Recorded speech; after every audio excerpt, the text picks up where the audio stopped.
sign up on our email list at the front of the store. We'll send you an email every week about what's going on here. We try not to spam people and tell them, but if there's important stuff going around the city, we also try to put out some action alerts that you can go and either testify at City Hall or go to a protest that's important.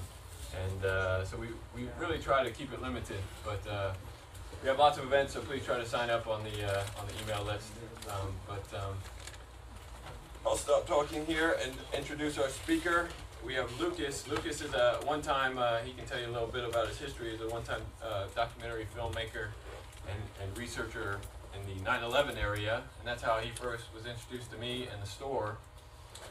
He made a film called The Ultimate Con. You can go on YouTube, right? It's still up there, right?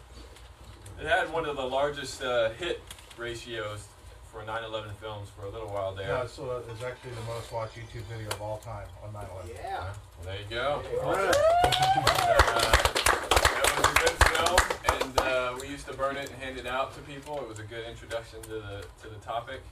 But I hadn't seen him in a while. Since then, he sort of dropped off the map. And then he's come back, and he told me a very interesting story about what he's been researching as of late. And at first I was very skeptical, and I refused to believe any of it.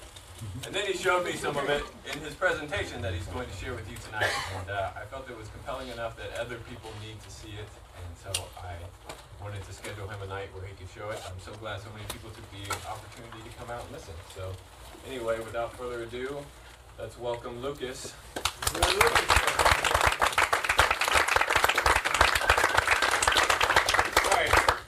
First, I'll tell you that I created this presentation for my friends. I didn't really create it for a public presentation. This was just something I did so I can show my friends what was going on. So with that in mind, I know a big question is going to be when. I can't answer that. Soon. I can say soon, but I cannot say when. Okay, so what I'm going to do is I'm going to start out. How many of y'all saw the Norway spiral? All right, so only a few of you actually saw the Norway spiral. All right.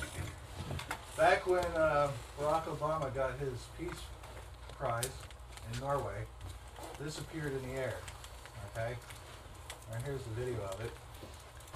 Now, keep in mind that this was seen by thousands of Norwegians, and basically they tried to dismiss it as a Russian rocket. Okay, now ask yourself, would the Russians really launch a rocket over the head of a president while he was in Norway? I mean, no. If they would the news be talking about it every day? Was the president's life in danger? Oh. Okay, well, so you have this. Well, they did a really good job. I think this is one of the best jobs that the mainstream media has ever done in keeping something quiet, because very few people know about this. And I'm not going to get in. This presentation is pretty much all fact. I'm not going to get into my own personal beliefs about this stuff. But I'm going to do this. I'm going to show you all facts, and then from there y'all can put the pieces together how you want. So, if you come up here, you look. This is what was pictured. There's thousands of pictures of it now. Keep in mind, you see this orange right here. The sun is about to rise. This was at about 8 o'clock in the morning in Norway.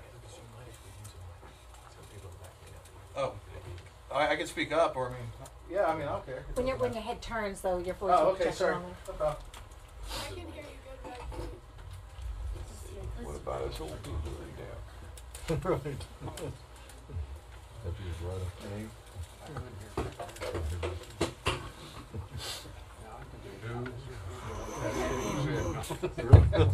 There we go. All right.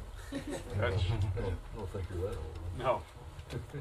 Just premature. All right, so I had been researching. I started out with 9/11, and then I figured that, and then once I realized that, you know, all these things were a big diversion to try and keep our minds off something, I started researching why. And the only place that I could find out any answers was from the ancients.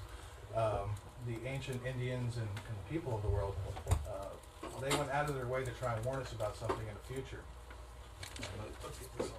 Put it close here.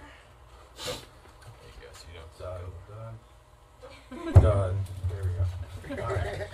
Could you move a little bit back this way? Let me just to make the, well, I mean, the whole thing behind me, I'm sure, is in the same position.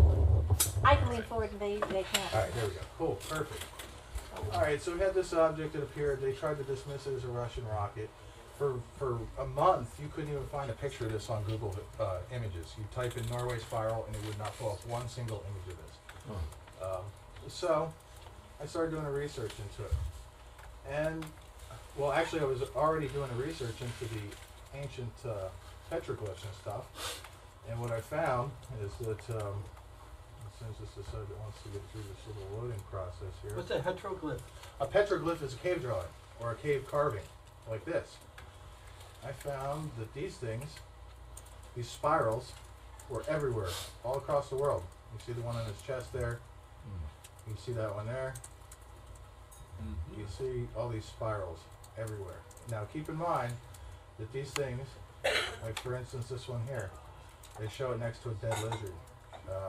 Most of these things are associated with death. They see the wave going up to the mountain, the deer and the people running away from it, the dead fish. Alright, so these are all different various cave drawings. Now you see in this one, you have the spirals, you have dead trees, you got waves. How old are these supposed to be? They vary, usually around 3,600, 3,800 years old. These are found mostly, let me show you down here, right here. If you look at the map, you'll notice that these spiral petroglyphs are found in the mountains only. You don't find them in this part of the country barely, just a couple places. Same thing with over in Asia. They're found in the mountainous areas. And so, you notice these things everywhere. Literally, if you go onto Google Images and you type spiral petroglyph, you will pull up thousands of these. For instance, here's a good one where they show the spiral and they show people guarding their head. They were trying to tell us something. And these people were not propagandized by Fox News or any of that, so they're probably the only trustworthy people in the world. Right, no commercial sponsor. Okay. So, what I did is I took the spiral, which the normal of the Blu-ray would go this way. I put it in this position because if we saw it from a different perspective, say it was on the other side of the world, that's what it might look like, just like this guy here with the line coming through. So, what we're going to get into, this was just a basic introduction to it. This is a pretty in-depth presentation. This is a chart I've worked on for almost 5 years. This is the history for the last 500,000 years of the glaciation of the planet.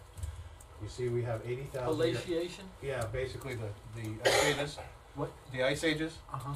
Okay, so, put this up a little bit, there we go. Alright, so you notice that we have 80,000 year ice ages and 20,000 year warm periods. We are right here in this warm period. Okay, and we've already extended our welcome in this warm period. The ice age has long been overdue for a couple thousand years. What this is here is this is actually our period that we're in right now. You'll notice that 3,600 years ago, you had the collapse of many different societies across the world, whether it be in China with the Liu dynasty. You had Sodom and Gomorrah destroyed, the fall of Jericho, the Exodus. You have the Mayan calendar actually starts then. Okay, the Indus Valley people of India, their civilization died off. Same with the Soup civilization. All right. The first Babylonian dynasty ended, and then the actual Babylon that we know started. The Middle Kingdom of Egypt ended, and the Minoans all ended at that time period.